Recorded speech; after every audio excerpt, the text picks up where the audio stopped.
اگر آپ کے پاس اپنی بائبل کھلی ہے تو مرقس کی کتاب باب 16 2000 سال پہلے اس پہلے ایسٹر کی صبح کسی کو معلوم نہیں تھا،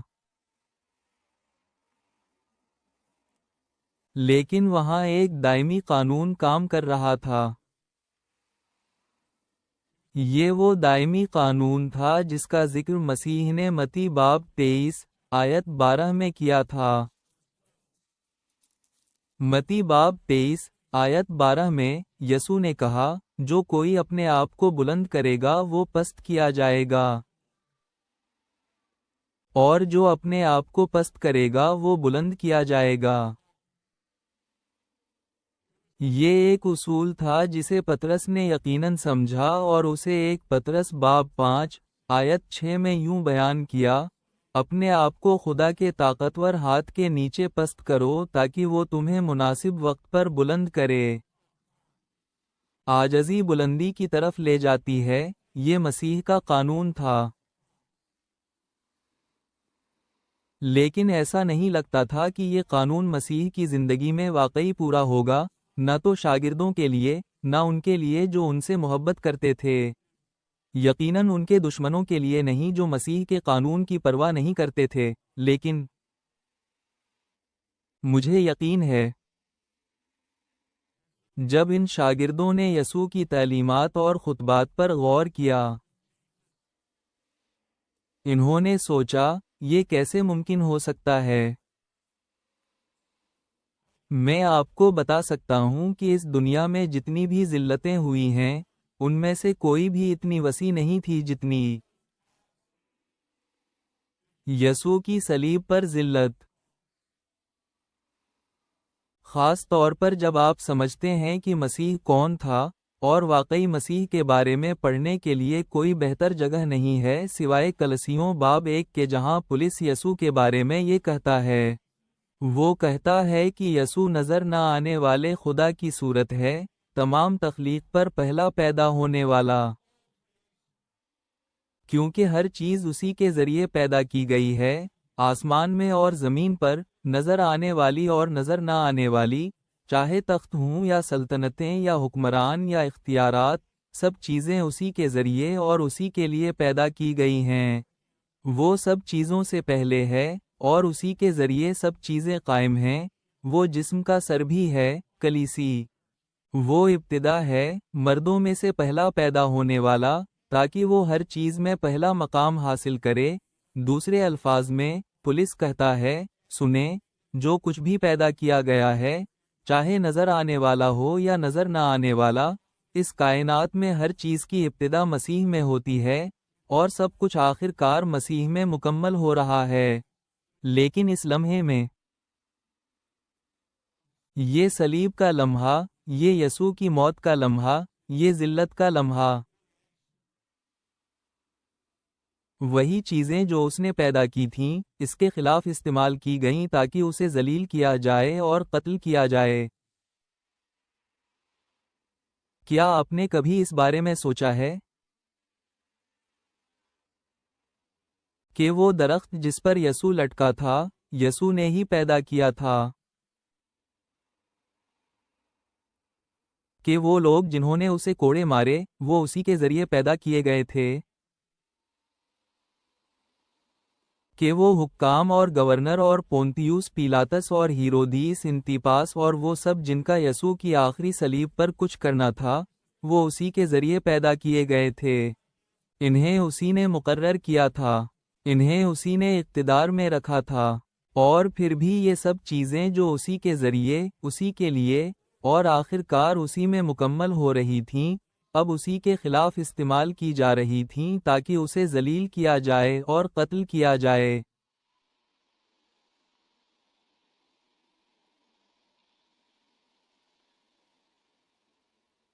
کہ یسوع، خدا کا بیٹا، جلال کا شہزادہ، تمام تخلیق پر پہلا پیدا ہونے والا،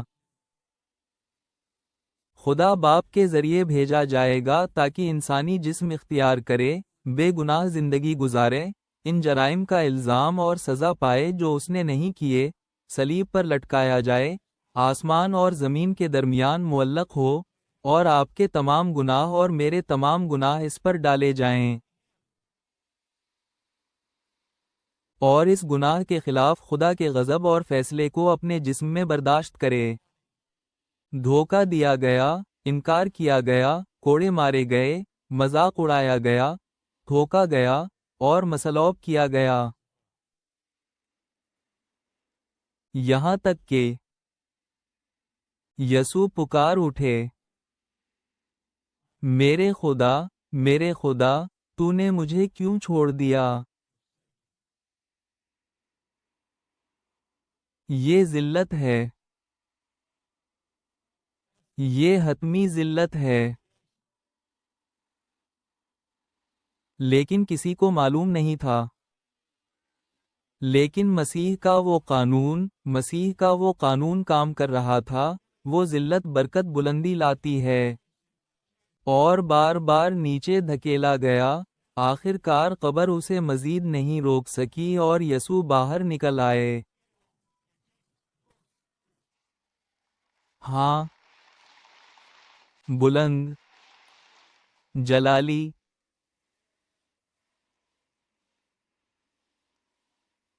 متی 28 میں اسے اس طرح بیان کرتا ہے۔ وہ کہتا ہے کہ ایک زبردست زلزلہ آیا کیونکہ خداوند کا ایک فرشتہ آسمان سے اترا اور قبر کے قریب آیا، اور اس نے پتھر کو پیچھے ہٹایا اور اس پر بیٹھ گیا، اور اس کی شکل بجلی کی طرح تھی اور اس کے کپڑے برف کی طرح سفید تھے، اور محافظ اس کے خوف سے اتنے ہل گئے کہ وہ مردہ آدمیوں کی طرح ہو گئے۔ مردہ آدمی۔ لیکن اس دوران وہاں یہ 3 نیک عورتیں تھیں۔ ہم ان کے بارے میں یہاں مرقس باب 16 میں پڑھتے ہیں۔ مریم مگدلینی، یعقوب کی ماں مریم، اور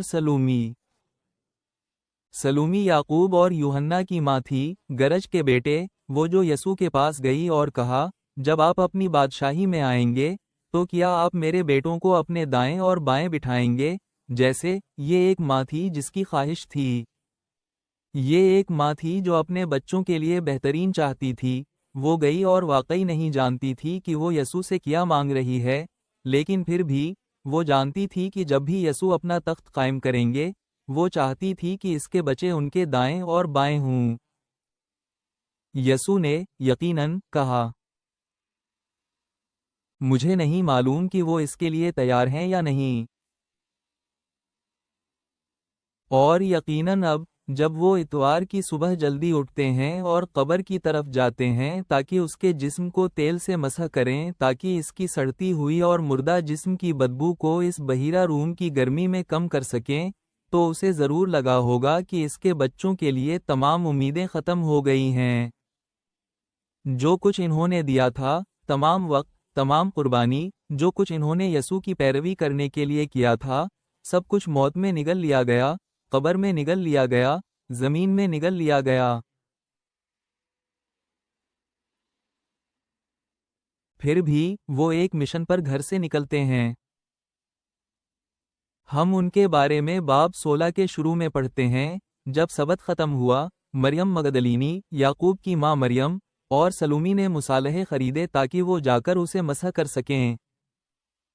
اور ہفتے کے پہلے دن کی صبح بہت جلد، وہ طلوع آفتاب کے وقت قبر کی طرف گئے، اور وہ ایک دوسرے سے کہہ رہے تھے، کون ہمارے لیے قبر کے دروازے سے پتھر ہٹائے گا؟ میرا خیال ہے کہ ہم ان عورتوں کے بارے میں کچھ چیزیں دیکھتے ہیں۔ یہ صرف ایک ضمنی بات ہے، لیکن یہ یسوع کے لیے عقیدت اور لگن تھی۔ اب قیامت ان کے ذہن میں کبھی نہیں آئی تھی، شاید ایسا ہونا چاہیے تھا۔ شاید انہیں یسوع کی تبلیغ اور تعلیم سننی چاہیے تھی، اور جب وہ ان کے ساتھ نجی لمحات گزارتے تھے اور ان سے بات کرتے تھے کہ سنو، میں زمین میں جاؤں گا اور میں اٹھوں گا اور وہ ہیکل کو تباہ کر دیں گے، لیکن 3 دن میں اسے دوبارہ تعمیر کروں گا۔ اور اس نے یہاں تک کہا، سنیں، میرے لیے جانا ضروری ہے اور وہ مجھے مار ڈالیں گے، مجھے حوالے کیا جائے گا، لیکن تیسرے دن میں پھر جی اٹھوں گا۔ لیکن یہ بات ان کے ذہن میں کبھی نہیں آئی، جو کہ حیران کن ہے۔ یہ واقعی حیران کن ہے لیکن میرا خیال ہے کہ ہمیں ان پر اتنا سخت نہیں ہونا چاہیے کیونکہ کوئی بھی کبھی مردوں میں سے نہیں جی اٹھا تھا۔ اور اس لیے جب یسوع نے ایسی بات کہی تو مجھے یقین ہے کہ انہوں نے اسے روحانی یا پراسرار معنی میں سوچا ہوگا، جیسے ہاں آپ جانتے ہیں آخری دن جب دنیا ختم ہوگی، آپ جانتے ہیں مسیح میں مردے یا مردے اٹھائے جائیں گے یا جو بھی۔ لیکن پھر بھی ان کے ذہن میں قیامت نہیں تھی لیکن عقیدت تھی۔ شاگرد کہیں نظر نہیں آ رہے، وہ چھپے ہوئے ہیں، وہ موت سے ڈرے ہوئے ہیں، وہ بزدل ہیں، وہ ایک چھوٹے سے کمرے میں اکٹھے بیٹھے ہیں، ڈرے ہوئے ہیں کہ حکام کسی بھی لمحے اندر گھس کر انہیں گرفتار کر لیں گے اور انہیں مار ڈالیں گے، اور اس لیے وہ چھپے ہوئے ہیں۔ لیکن یہ عورتیں نہیں، یہ عورتیں وہ عقیدت مند ہیں۔ وہ اس کی قبر پر جاتی ہیں، وہ اس کے جسم کو خوشبو لگانا چاہتی ہیں۔ حقیقت میں وہ اس قدر اس کام میں مگن ہو جاتی ہیں کہ انہیں کبھی ان کے ذہن میں نہیں آیا کہ وہ قبر میں کیسے داخل ہوں گی جب تک کہ وہ قبر کی طرف نہ جا رہی ہوں۔ اور آخر کار ان میں سے ایک فکر مند اور پریشان ہو جاتی ہے، اور تو وہ کیا کہتی ہے؟ وہ کہتی ہے، ارے تم جانتے ہو کہ راستے میں ایک بڑا پتھر ہے، کون اس پتھر کو ہٹائے گا؟ اور پھر وہ سب اس کے بارے میں فکر مند ہونے لگتی ہیں۔ ہاں، کون ہمارے لیے اس پتھر کو ہٹائے گا؟ کون ہمارے لیے قبر کے دروازے سے پتھر کو ہٹائے گا؟ پتھر کے بارے میں فکر مند، قیامت کے بارے میں فکر مند نہیں۔ اور مرقس کہتا ہے آیت 4 میں، اوپر دیکھتے ہوئے انہوں نے دیکھا کہ پتھر جو کہ بہت بڑا تھا ہٹا دیا گیا تھا۔ اب پتھر کے ہٹنے کی فکر نہ ہونے کے علاوہ اب ان کے پاس کچھ اور بھی خوفزدہ ہونے کے لیے ہے۔ اب ان کے ذہن میں یہ سب خیالات اور پریشانیاں اور سوالات بھر رہے ہیں۔ کیا کسی نے جسم چوری کر لیا ہے؟ کیا کسی نے جسم کو نقصان پہنچایا ہے؟ کیا کسی نے اسے تباہ کرنے کے لیے کچھ کیا ہے؟ کیا کسی نے کچھ بالکل ہولناک کیا ہے؟ ہم کیا کریں گے؟ پتھر کیوں ہٹا ہوا ہے؟ یسوع کا جسم کہاں ہے؟ یہ سب خیالات اور فکریں اور خوف اور پریشانیاں ان کے ذہن میں چل رہی ہیں، اور اس لیے وہ قبر کی طرف دوڑتی ہیں۔ اور آیت 5 کہتی ہے، جب وہ قبر میں داخل ہوئے تو انہوں نے ایک نوجوان کو دیکھا جو سفید لباس میں ملبوس دائیں طرف بیٹھا تھا، اور وہ حیران ہو گئیں۔ یہ دلچسپ ہے کہ مترجمین یہاں اس لفظ کو حیران ترجمہ کرنے کا انتخاب کرتے ہیں۔ ہم اس لفظ کو صرف ایک اور بار صحیفے میں دیکھتے ہیں۔ یہ لفظ یونانی میں ہم اسے صحیفے میں ایک اور بار دیکھتے ہیں۔ یہ جب یسوع باغ گتسمنی میں ہے اور یہ اسے گہرے دباؤ میں ہونے کے طور پر بیان کرتا ہے۔ یہ وہ وقت ہے جب یسوع کہتا ہے، خون کے قطرے پسینے کی طرح، اتنا دباؤ اور خوف سے بھرا ہوا۔ اور وہ سب چیزیں جو اس کی طرف آ رہی تھیں، خیالات سے پریشان۔ یہ واحد اور جگہ ہے جہاں یہ استعمال ہوتا ہے، اور وہاں مرقس باب 14 میں یہ اس لفظ کو گہرے دباؤ اور پریشانی کے طور پر ترجمہ کرتا ہے، لیکن یہاں یہ صرف کہتا ہے کہ وہ حیران ہو گئے۔ میں یقیناً لیکن وہ انہیں یقین دلاتا ہے، وہ کہتا ہے آیت 6، پریشان نہ ہوں۔ کیا یہ آپ کے لیے کام کرے گا؟ اگر آپ ان کی جگہ ہوتے؟ یہ سب خوف اور پریشانیاں، اور اچانک آپ اوپر جاتے ہیں اور وہاں یہ بندہ ہے جو بجلی میں ملبوس ہے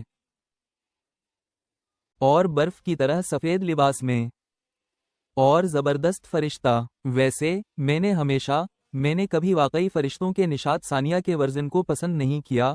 ہمارے پاس یہ خیال ہے کہ وہ یہ موٹے چھوٹے بچے ہیں جو ہارپا بجاتے ہیں اور بادلوں پر بیٹھتے ہیں۔ فرشتے زندہ خدا کی فوج ہیں، وہ زبردست جنگجو ہیں۔ تو یہ بندہ وہاں بیٹھا ہے، پوری طرح سے تیار، چمکدار لباس پہنے ہوئے۔ اور وہ کہتا ہے پریشان نہ ہوں، ہاں ٹھیک ہے بندہ، تھوڑا سا حیران کن، لیکن وہ انہیں یقین دلاتا ہے پریشان نہ ہوں۔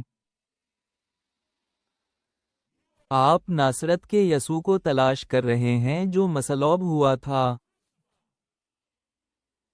وہ جی اٹھا ہے، وہ یہاں نہیں ہے۔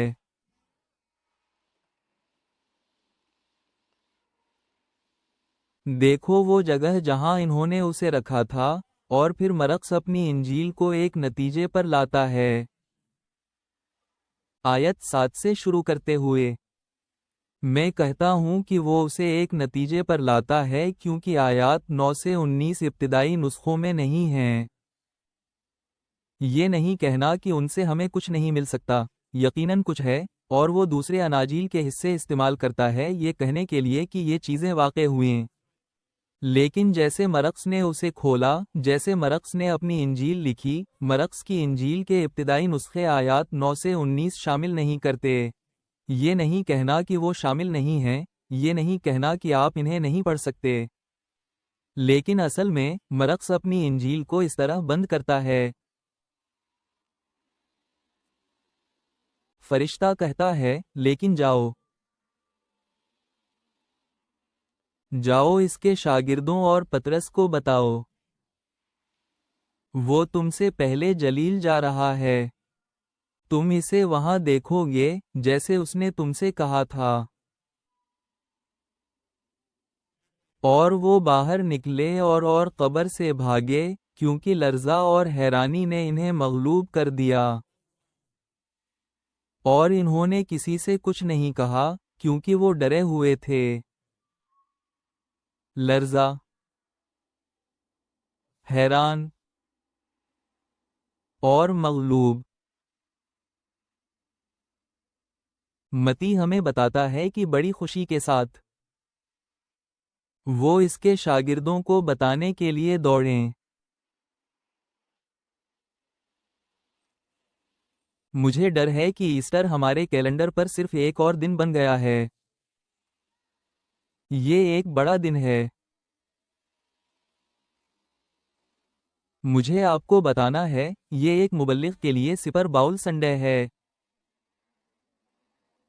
دیکھو تم سب یہاں بھرے ہوئے ہو جیسے سارڈنز، خدا کا شکر ہے۔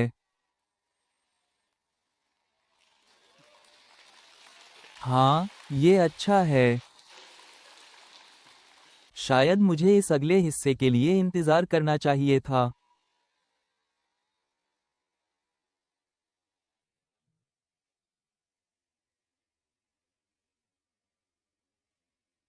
دوستو، آخری بار کب ہم لرزے اور حیران ہوئے اس حقیقت سے کہ ہمارا نجات دہندہ جی اٹھا ہے؟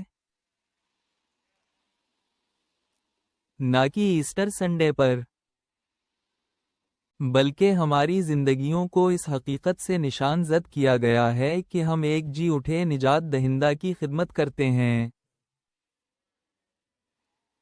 ایک حقیقت جو ظاہر ہوتی ہے نہ کہ اس لیے کہ ہم ایسٹر سنڈے کو چرچ آتے ہیں، بلکہ اس لیے کہ ہماری زندگیوں کو خدا کے لیے شکر گزاری اور احسان کی زندگی سے نشان زد کیا گیا ہے جو اس نے کیا ہے۔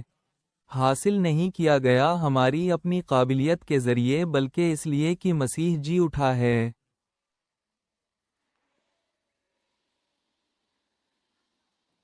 پھر بھی وہ شاگردوں کو بتانے کے لیے دوڑتے ہیں، اور میں چاہتا ہوں کہ آپ یہاں دو چیزوں کے بارے میں سوچیں۔ میں چاہتا ہوں کہ آپ ہفتے کے دو مختلف دنوں کے بارے میں سوچیں۔ ہفتے کے دن کے بارے میں سوچیں، ٹھیک ہے؟ تو کل ہفتے کے دن یہی لوگ افسردہ تھے، مایوس، شکست خوردہ، بے بس، اور اب اتوار آ گیا ہے، اور اتوار کے آخر تک ہم انہیں خوشی سے بھرپور، امید سے بھرپور، سکون سے بھرپور، حیرت سے بھرپور اور مغلوب پاتے ہیں۔ اور دیکھیں یہ فرشتہ کہتا ہے سنیں آپ یسوع کو تلاش کر رہے ہیں جو مصلوب ہوا تھا، وہ جی اٹھا ہے، وہ یہاں نہیں ہے۔ آپ وہ جگہ دیکھ سکتے ہیں جہاں انہوں نے اسے رکھا تھا، لیکن آپ جا کر شاگردوں کو بتائیں، اور یہ کہانی کا شاید میرا پسندیدہ حصہ ہے۔ اور پطرس، آپ جانتے ہیں کہ یہ حیران کن کیوں ہے؟ کیونکہ پطرس سب سے بڑا مجرم تھا۔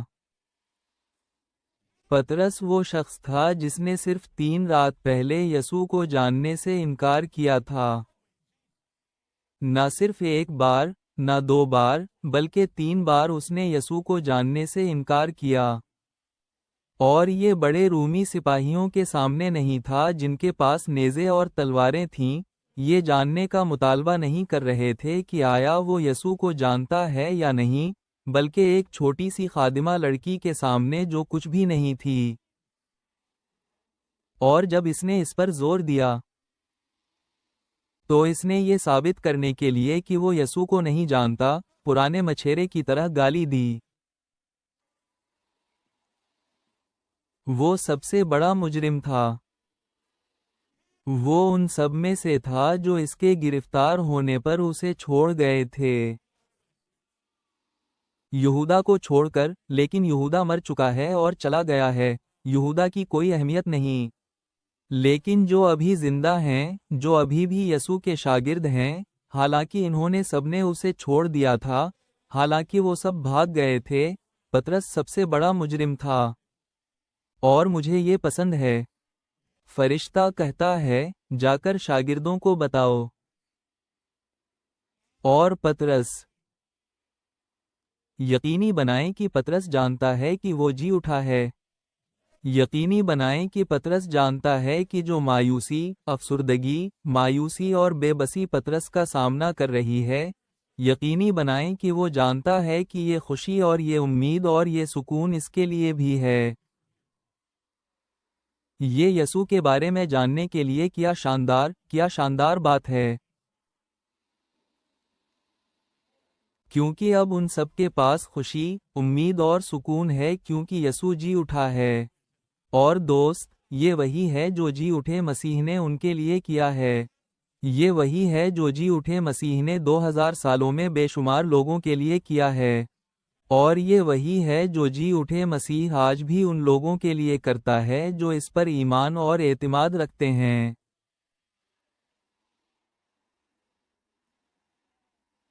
یہ بہت زبردست ہے جو یسوع کرتا ہے۔ یسوع نے پطرس سے سمندر کے کنارے ملاقات کی، اور یہ صرف چند دن بعد کی بات ہے، وہ گلیل میں اس سے ملتا ہے، پطرس کو ساحل پر دیکھتا ہے۔ وہ پطرس سے 3 بار پوچھتا ہے، کیا تم مجھ سے محبت کرتے ہو؟ اور پطرس کہتا ہے، ہاں، آپ جانتے ہیں کہ میں آپ سے محبت کرتا ہوں۔ اور 3 بار یسوع کہتا ہے، پھر میری بھیڑوں کو کھلاؤ، میری بھیڑوں کی دیکھ بھال کرو، میری بھیڑوں کا خیال رکھو۔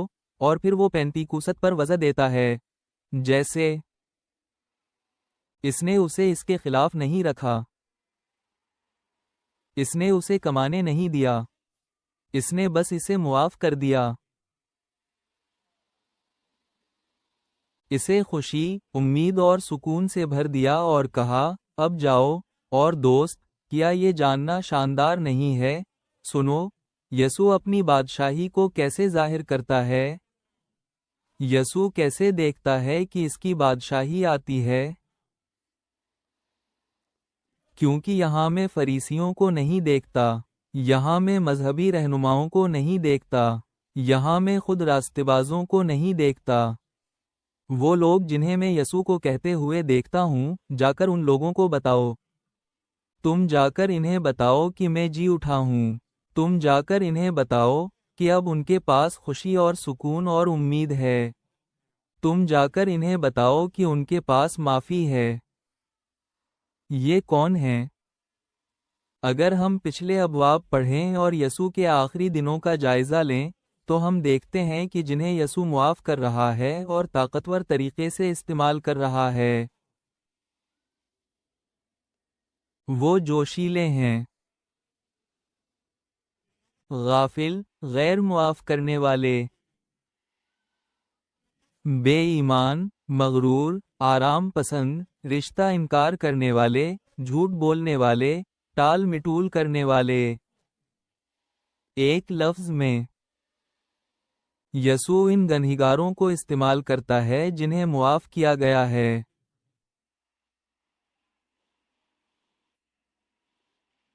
میں نے سوچا کہ آپ سب سے زیادہ ردعمل ملے گا۔ واقعی میں نے سوچا، یار، یہ اچھا لگے گا۔ یہ انہیں اچھا لگے گا۔ دوستو، اس کے بارے میں سوچو۔ یسوع کس کو استعمال کرتا ہے؟ یسوع کس کو معاف کر رہا ہے؟ یسوع کس کو؟ یہ پیغام پہنچا رہا ہے؟ کیونکہ دوست، یہ وہی ہے جو میں جانتا ہوں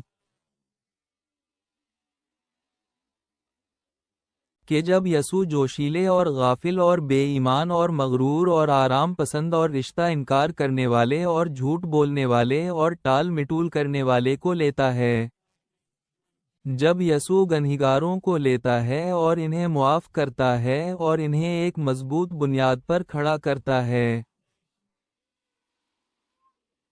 اور وہ ایسی زندگی گزارنے لگتے ہیں جو خدا کے فضل اور معافی کی گواہی کے طور پر کام کرتی ہیں۔ وہ گواہیاں ہیں جو دنیا دیکھتی ہے اور سمجھتی ہے، اور دوسرے بھی ایمان لاتے ہیں کیونکہ انہوں نے اسے ان لوگوں کی زندگیوں میں حقیقی طور پر ظاہر ہوتے دیکھا ہے جو یسوع کو جانتے ہیں۔ یہ تم ہو۔ یہ تم ہو۔ اگر آپ کو معلوم نہیں تھا، تو ان صحیفوں میں، ان وضاحتوں میں نے آپ کو بیان کیا۔ اگر میں نے نہیں کیا، تو میں نے ہم سب کو گنہگاروں کی بڑی چھتری کے نیچے لے لیا۔ آمین۔ کیا ہم سب یہ کہہ سکتے ہیں، کہو، میں گنہگار ہوں؟ نہیں، ایسے کہو جیسے تمہیں گناہ کرنا پسند ہے۔ میں گنہگار ہوں۔ نہیں، میں گنہگار ہوں۔ یہی ہے، اعتراف روح کے لیے اچھا ہے۔ لیکن یہ کہو، میں معاف کیا گیا ہوں۔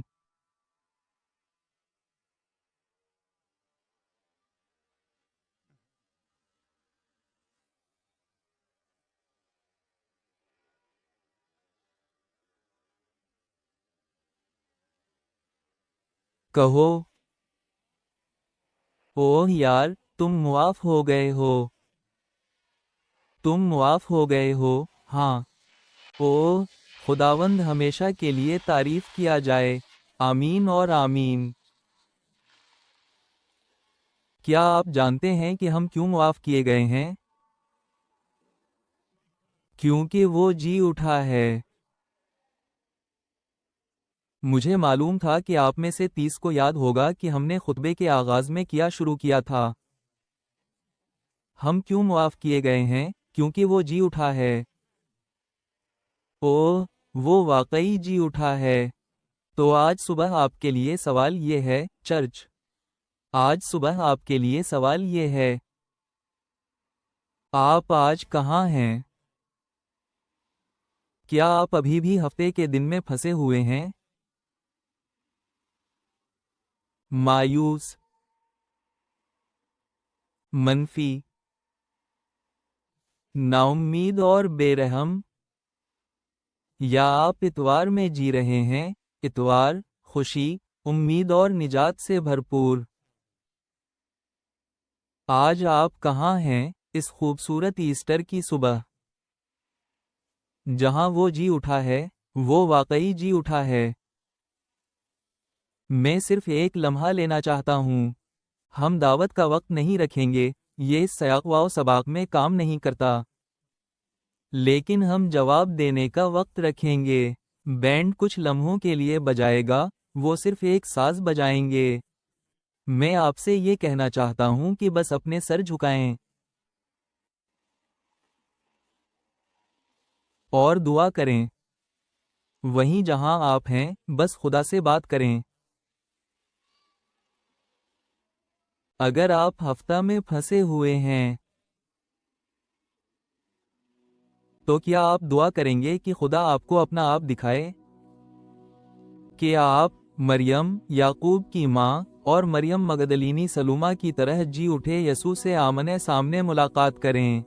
کیا آپ دعا کریں گے کہ جی اٹھا مسیح آج آپ سے آمنے سامنے ملے، کہ آپ کو معلوم ہو کہ آپ کو مایوسی اور ناامیدی کے ساتھ نہیں جینا پڑتا، بلکہ آپ آج خوشی، امید اور سکون حاصل کر سکتے ہیں، اور وہ اسے آپ کے دل میں مؤثر بنا سکتا ہے؟ اور پھر اسے اندر آنے کی دعوت دیں، اپنے گناہوں کا اعتراف کریں۔ کیا آپ اتوار میں جی رہے ہیں، خوشی اور امید سے بھرپور؟ پھر ان لمحوں کو خدا کا شکر ادا کرنے کے لیے گزاریں کہ جی اٹھا مسیح، کیونکہ جو کچھ مسیح کے ذریعے حاصل ہوا وہ کچھ ایسا ہے جو آپ کبھی حاصل نہیں کر سکتے تھے۔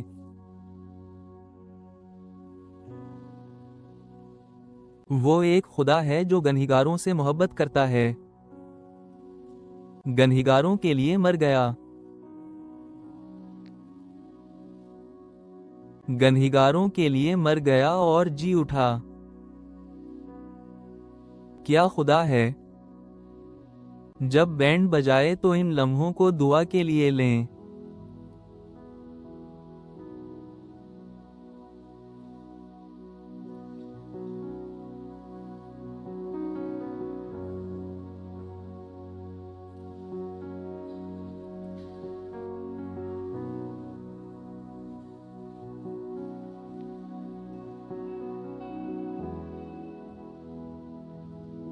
سب سے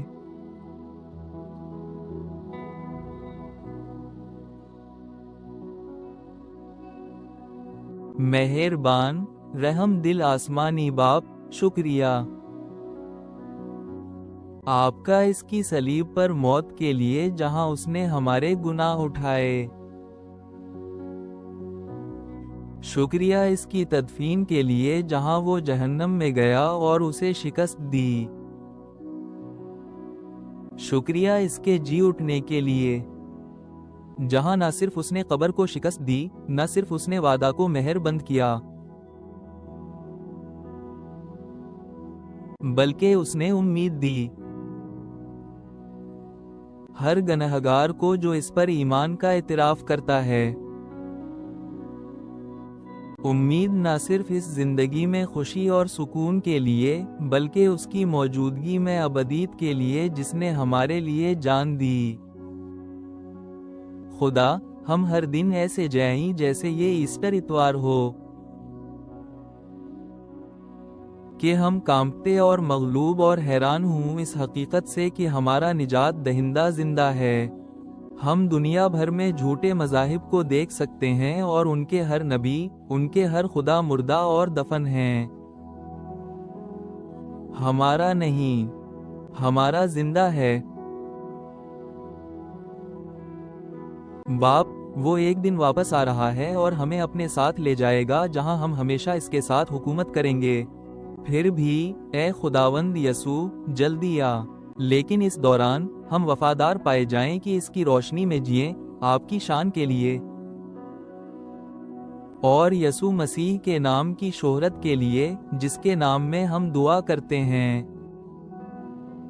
آمین۔